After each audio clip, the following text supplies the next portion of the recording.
Welcome to the Film Florida podcast. I'm John Lux, and I'm the Executive Director of Film Florida. Before we get to our interview, if you're not already a member of Film Florida, please consider joining at filmflorida.org. Please also consider going to our website and donating $20.24 for our 2024 fundraising campaign. Visit the Film Florida merchandise page at filmflorida.creator-spring.com to purchase Film Florida t-shirts, sweatshirts, coffee mugs, and more. All merchandise proceeds go to the Film Florida Filmmaker Grant and Scholarship Fund. Terry Olson is the co-founder, creative director, and chief instigator of FusionFest in Central Florida. Previously, Terry was the Director of Arts and Cultural Affairs for the Orange County government. His purpose is to help create dynamic events which celebrate, unite, enliven, and empower people, with the primary conduit being the arts. We talked to Terry about his background, his time with the county, FusionFest, his passion for the arts, the evolution of the arts and culture scene in Central Florida, and more on this episode of the Film Florida podcast. Here's my conversation with Terry Olson from FusionFest. Welcome to the Film Florida podcast, Terry. Thank you. It's a pleasure to be here. So let's start with your backstory. Where'd you come from? Well, I came from the backwoods, actually born in rural Minnesota and grew up in Alaska. So it's actually true. My grandparents were in the north woods of Minnesota, but came here in 1982 for the opening of Epcot Center. Brought SAC Theater here. I had gone back to Minnesota to go to college, graduate school, started SAC Theater and some other organizations, and we moved SAC here for the opening of Epcot, and we're still here. So obviously you've worked in the arts and culture space for many years. What inspired you to the cause? Well, as a kid, I guess I probably always liked to show off. So I was doing shows in the living room for visitors or whatever. Coming out of high school, I was a good student. My parents are both educators, so I figured I'd be a teacher. I had a high school counselor who said, "Oh, you can do better than that," which didn't really please my parents. But when I went to college, I tried out for a play that was going to be touring in Europe during January. Also tried out for a choir that was going to be doing the same thing, and got into both. I had to choose between them, and theater program was more flexible. So I chose that and ended up majoring that, and loved being at the front lines of culture. So that's been my career. And now you've been involved with FusionFest in Central Florida for a very long time. The FusionFest mission statement states a commitment to celebrate the people and the many different cultures that make Central Florida awesome by showcasing talent, sharing stories, driving innovation, and building community based on respect and understanding. So talk about how that initiative came to be, and how you have seen that mission statement kind of go along as the community builds at your events. By the way, you read that very well. Nice timing and emphasis. I like it. So for the last couple of decades, I have worked for Orange County government. I was hired to create the Office of Arts and Cultural Affairs. And that word cultural affairs is not clear to many people. So I would get invited to help the folks from the Caribbean community come together and create the Caribbean Cultural Council. And I'd be invited to the African Leaders Council meetings.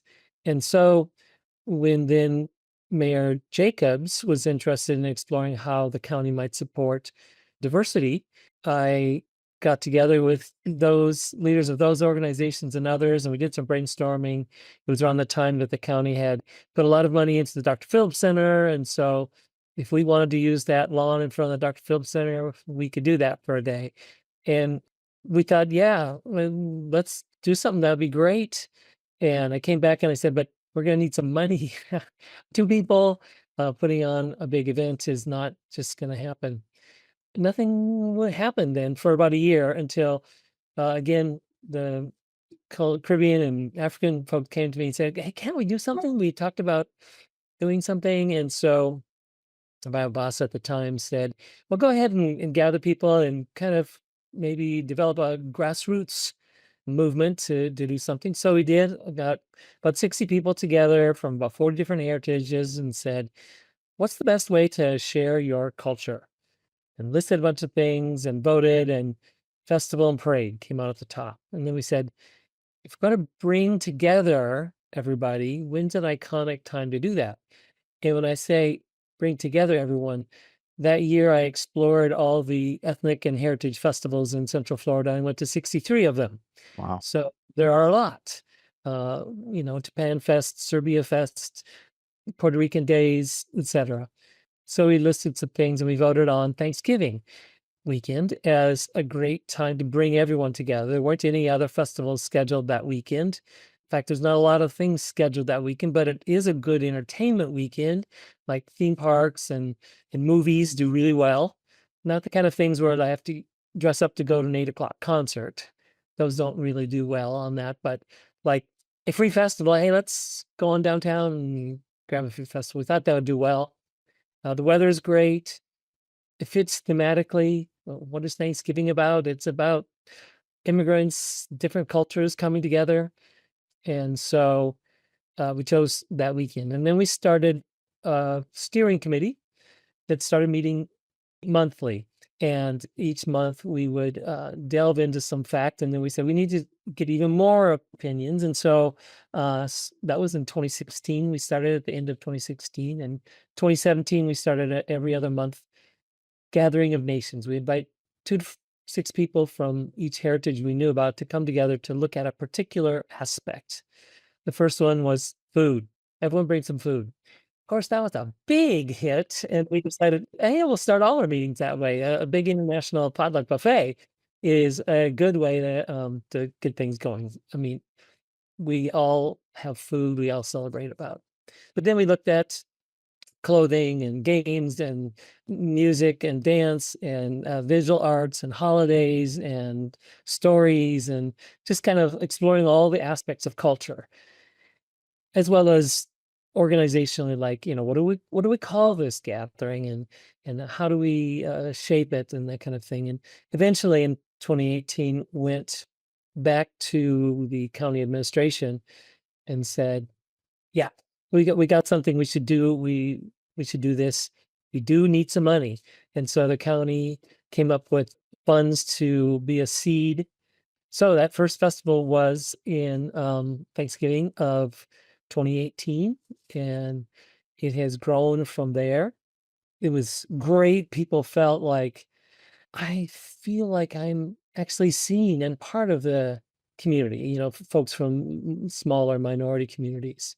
So that was great for 2 days a year. But then we thought, maybe it needs more than 2 days a year. So we began developing other programming, and the pandemic hit. And so we started developing some online and virtual kind of programming. So end up having weekly and monthly and more annual things besides the big signature festival and Thanksgiving. All the while, that's just part of my work with Orange County Arts and Cultural Affairs, which is also growing Hmm. and really exponentially in the last year or two, with increased funding from the tourist development tax, even general funds for developing. Currently, there's an ongoing 18-month program with a consultant to develop a countywide strategic plan for the arts. So anyway, life got very busy, and there was a lot of things, and I really felt that FusionFest needed it most. So I retired from the government, and right now I'm full-time volunteer leader of FusionFest. So there you go, a long story, but that kind of tells you how it happened. And you have a couple of formal titles with Fusion Fest, but your kind of informal one that I think everybody kind of gets attracted to is Chief Instigator. So what are the main goals of a Chief Instigator at Fusion Fest? Well, I used that even before FusionFest at the county, Chief Arts Instigator. And yes, it wasn't in the official org chart as a title, but I would use it because one of the things that I could do is is bring people together to get things going. When I was hired by the county, the job could like take 2 weeks, and then what? So basically everything that happened in the expansions were because we looked and said, "Hey, there's a need, let's do it." And then we moved ahead. So getting things going, bringing people together, I mean, that's instigating, right? So it seemed like a fun word.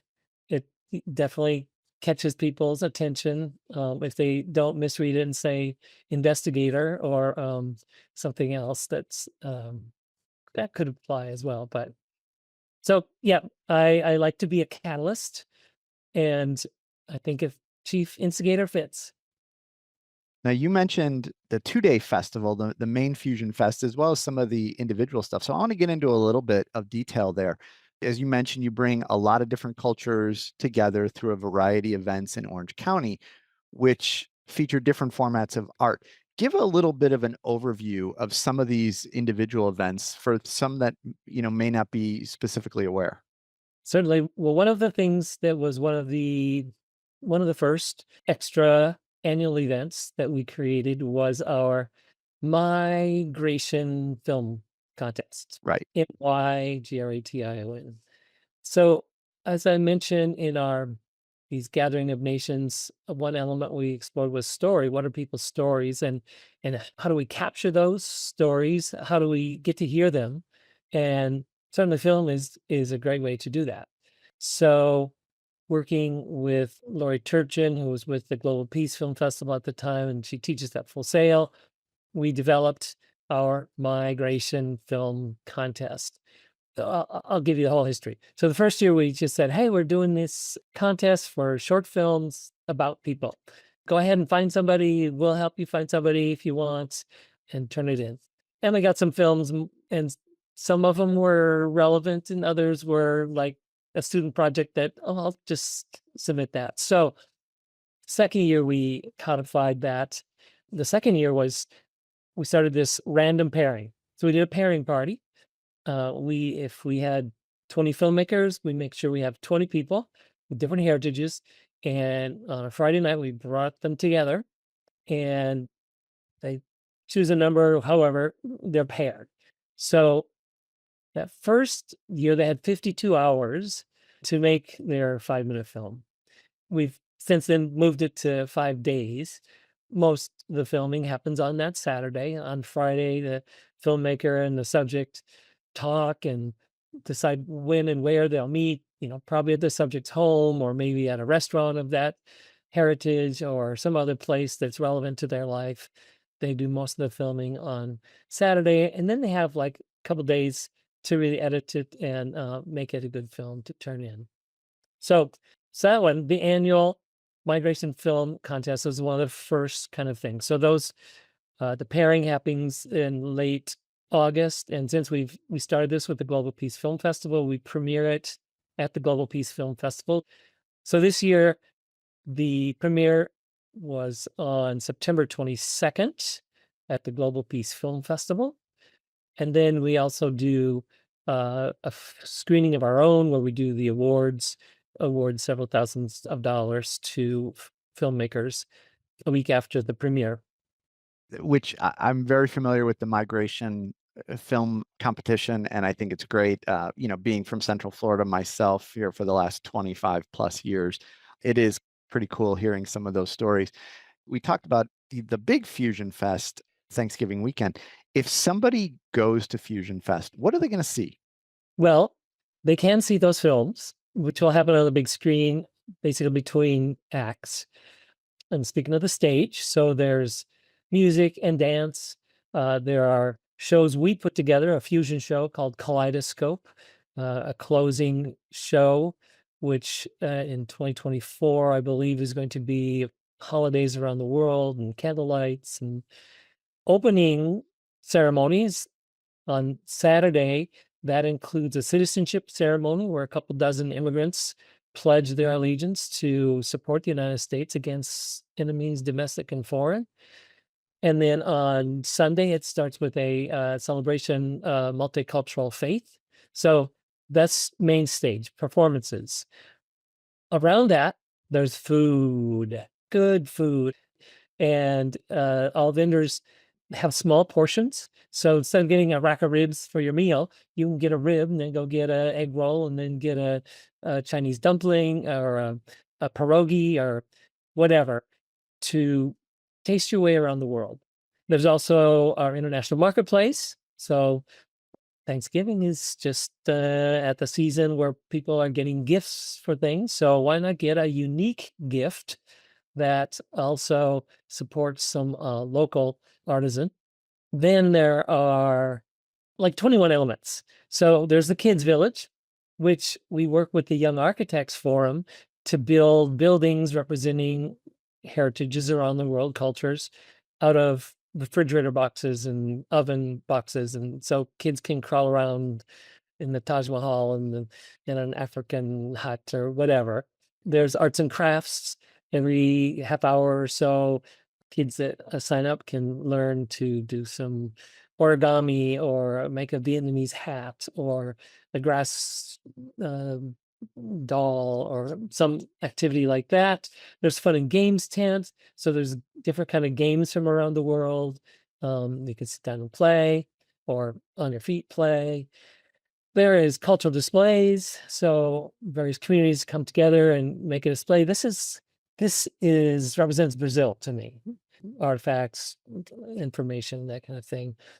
There is the Global Exchange, which are short talks like Cha or TED Talks about items relevant to culture and our humanity and the global world. There is one aspect, are find a friend flowers. So there are some people that will hand people a flower and say, hey, maybe you want to give this to somebody you've never met before and make a new friend. You get it for free, pass it on. And that has led to some ongoing relationships. And like, what? Who are you? You're giving me something, a flower? How fun. There's a visual arts gallery. So our visual artists are having a contest to, again, win $1,000. On the stage also, we have a poetry slam and a haiku contest and storytelling. So there's the word aspect of it, including some poetry in foreign languages with translation. Fashion. So heritage fashion, when people come in their clothing of their heritage, it's an amazing panoply of colors and styles and cloth. And so a fashion show for that. We have what we call our country meetup and photo op. Up near our entrance, we have bleachers. So at 1:15, it might be South Africa time. And anyone from South Africa can come and gather. They might not have known there were other South Africans here. And we have a photographer there taking a photo. We'll have their flag there.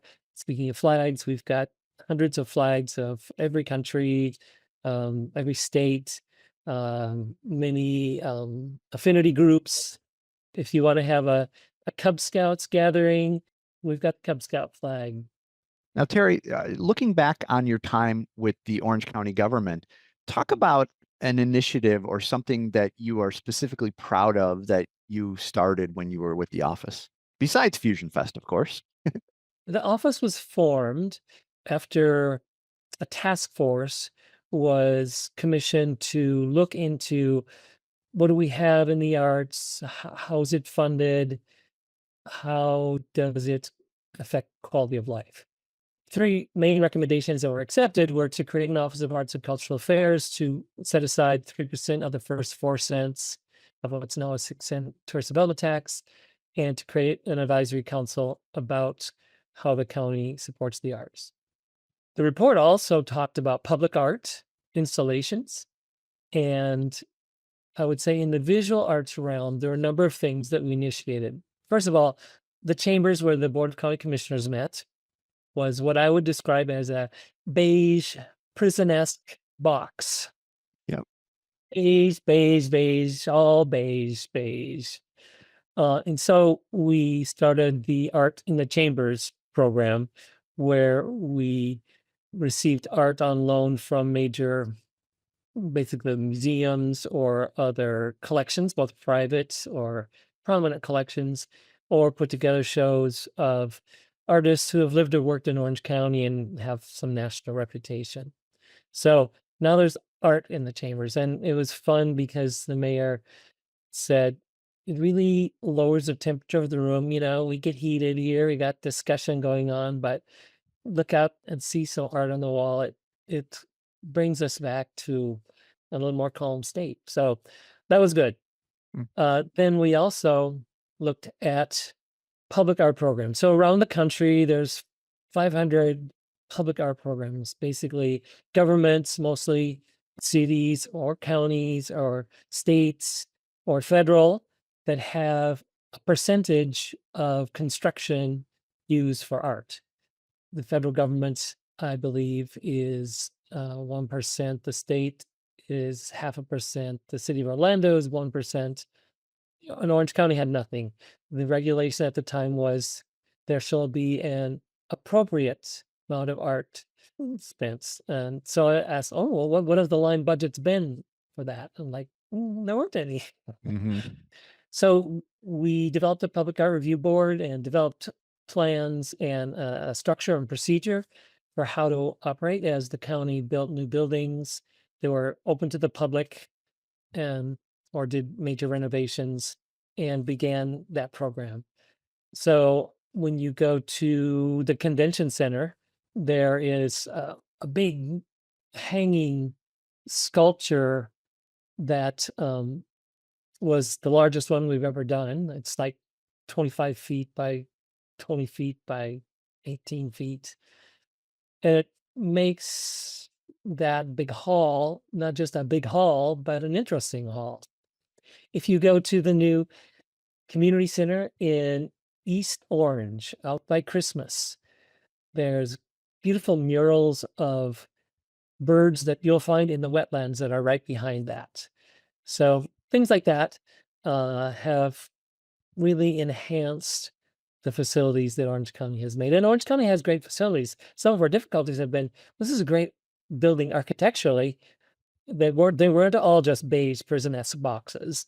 The county has built some good buildings. So I would say in the visual art realm, we've done and developed a lot of programs. Yeah. But besides money and being able to put art places, what do you attribute Central Florida's unique kind of art scene to? I mean, where did it come from? What's the origin? Well, people have wondered what the identity of Central Florida is. And that is because we're a complex kaleidoscope, I'll use that word again, of people from all over the place. And we're fairly new. Mm-hmm. This summer I went to Europe and was seeing buildings and structures built in the 1300s or the 1500s and standing where my great grandparents stood. And there's a lot of history. And so German culture is easy to understand. I mean, it looks German, right? It sounds German, it tastes German, and it smells German. What is Orlando? And it is definitely a lot of things. It's a variety, but it is a world-class variety. So we have world-class tourism, we have world-class technology, the Florida orange juice, agriculture. So we're not a backwater. We have 75 million people visiting us every year. We are a crossroads of the world. And crossroads of the world are the places where culture springs up, that became cultural capitals. And that is partly because of the different influences and when different thoughts and ways of thinking come together, new and innovative things happen. So it's natural that we become a world cultural capital and that our arts are dynamic and expressive. It's the funding part that makes them fragile as well because of this newness. So we're dynamic because we are new, and why not? The Young Composers Forum gets the best teenage composers in the country, why not put a saxophone with a cello and make a different sounds than the classical? They have a different oral library. So to answer your question, we're a place where lots is germinating, and the arts are a natural extension of that, because the arts for millennium have been the expression of humanity in one of the ways that we talk to each other. Terry, you talked a little bit about the Migration Film Project, but generally speaking, how can the film and television industry assist and nurture the art scene here in Central Florida? Good question. Certainly, when a location is integral to the plot of a movie or a television series, helps brand that location and develop the desire for people to go there, to see it, to experience it, to live there, whatever. So certainly that, I think, is one way to incorporate location. The second is story. I mean, we've got interesting people here. We've got Olympians, we've got innovators in many areas. And so those people are good subject matter for stories. Yeah.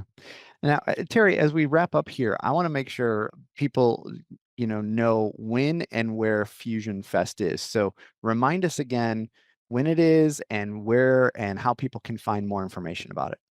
Well, FusionFest, the multicultural festival, has always been. Who knows what the future will always hold, but Thanksgiving weekend, the Saturday and Sunday after Thanksgiving Day, and all these years, it has been in front of the Dr. Film Center for the Performing Arts. Eventually, we're going to outgrow that space, and we are looking all over for what is the appropriate place. But right now, bringing together all these smaller communities to be seen in front of that iconic structure of the Dr. Film Center for the Performing Arts is part of the process of letting everyone know that we are all for each other, that we value you, we value the many cultural influences that you bring to this community. And is there a website people can learn more? Definitely fusionfest.org. Quite simple. What's not so simple is keeping up with everything that's happening and making sure that that website is up to date. And again, we didn't get to mention, and I would love to mention more of the monthly activities. Each month we do a fantastic dining experience of a particular culture. So if you want to come with us and experience Uzbeki food or Colombian food or Virgin Island food and culture, you get a ticket from us, and your ticket gets you a full meal, a program, maybe musicians, dancers, artists, stories of life in that culture, usually a trivia game, win tickets to the next one. So Fantastic dining. Also, our O interactive art experience. So this is a visual art party with wine and cheese, etc. But a couple of pieces of art are featured, and some crazy-haired MC engages the audience in talking about the piece of art and pushing them to think about what might have been in the mind of the artist. But from all that conversation, then we have a contestant who forms an official statement of what they feel this art is about, what it is expressing. That statement then is judged by 3 judges who judge one of 3 O answers. They say it is either that statement is on track, off track, or off planet. And should they get to proceed, finally we have the artist who will give the final decision about if that statement is on track or off track, and then the contestant can win prizes. So it's a good, fun, interactive evening that happens the first Thursday of each month, except for, of course, November, December, when we're doing our festival and that kind of thing. Well, and the other thing, you guys are pretty active on social media. So if you go to the FusionFest website, you can find the social media pages, which I encourage people to check out as well, because that's, you mentioned the challenges with keeping the website updated sometimes. Sometimes social media is a better way to get that information out Yeah. there on an ongoing basis. So I can appreciate that very much. So Terry, thanks so much for spending time with us today to talk about your passion. As a Central Florida resident, I want to thank you for everything you have done in Central Florida. I greatly appreciate that. And thanks for being on the Film Florida podcast. My pleasure. Keep making great films. Keep pushing people. Thanks for listening to the Film Florida podcast. For more information about Film Florida, go to filmflorida.org and like or follow our social media pages. If you're not already a member of Film Florida, please consider joining at filmflorida.org. Please also consider going to our website and donating $20.24 for our 2024 fundraising campaign. Check out the Film Florida merchandise at filmflorida.creator-spring.com. And please remember to subscribe, rate, and review the podcast.